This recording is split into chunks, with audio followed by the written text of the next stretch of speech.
Hi, and welcome back, Ligon 8th grade. For those of you watching for the first time, I'm Miss McQuain.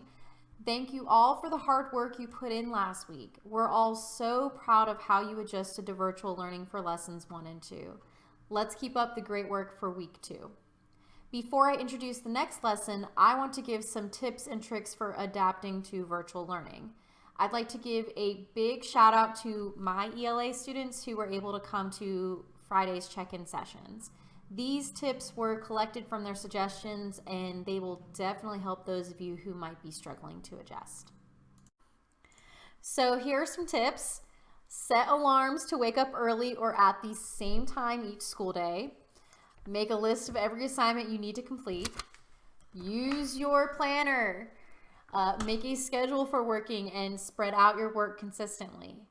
If there are videos showing you how to do something, do your work at the same time as the video. This is more math and science related. Find a quiet workspace or make one for yourself that doesn't have a lot of distractions. Take notes during the videos and wake up early and do work in the morning. I'll also add these tips in the description below so they are easy to see again. Also, I'd like to thank those of you who pointed out for activity number 2 in lesson 2, the chapter 1 and 2 summary, that the focus question was a repeat of one of the questions from lesson 1. That was a good catch, and the ELA teachers are going to make sure that that doesn't happen again. If someone happens to spot a mistake like that again, feel free to email us or bring it up in Google Meet sessions. Now on to lesson 3.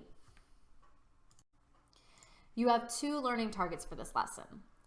I can find the gist of pages 32 through 36 of the Omnivore's Dilemma, and I can read closely to answer questions about pages 32 through 36 of the Omnivore's Dilemma. And for this lesson, you have 2 assignments. Activity number 1, read pages 32 through 36 of the Omnivore's Dilemma and complete the text-dependent questions.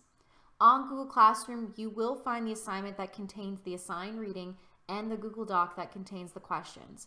Open the Google Doc and directly type your answers in.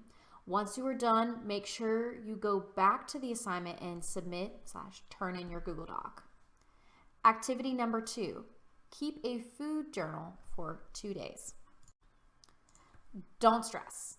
This isn't supposed to be a hard activity. You'll submit your log on Google Classroom. We'll be using this food journal on Wednesday for a reflection activity. So for lesson 4, we're going to use this food journal.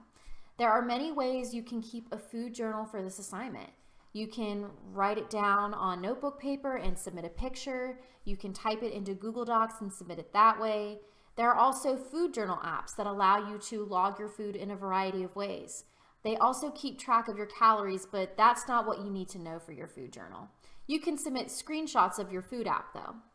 Some food logging apps that we recommend are MyFitnessPal and Lose It. Both are free apps, and if you use a Fitbit like I do, then you can also use that app to track your food for 2 days. There are also websites that help you log your food each day. I'll put links in the description and on Google Classroom. I'll also upload a food log template through Google Docs that you can type into if you'd like and submit it that way. Okay, that's it for lesson 3. Please stay tuned for any Google Meets that your ELA teacher might schedule. Remember, you can email us or leave comments on Google Classroom. If you have any suggestions for the video lessons, please let me know.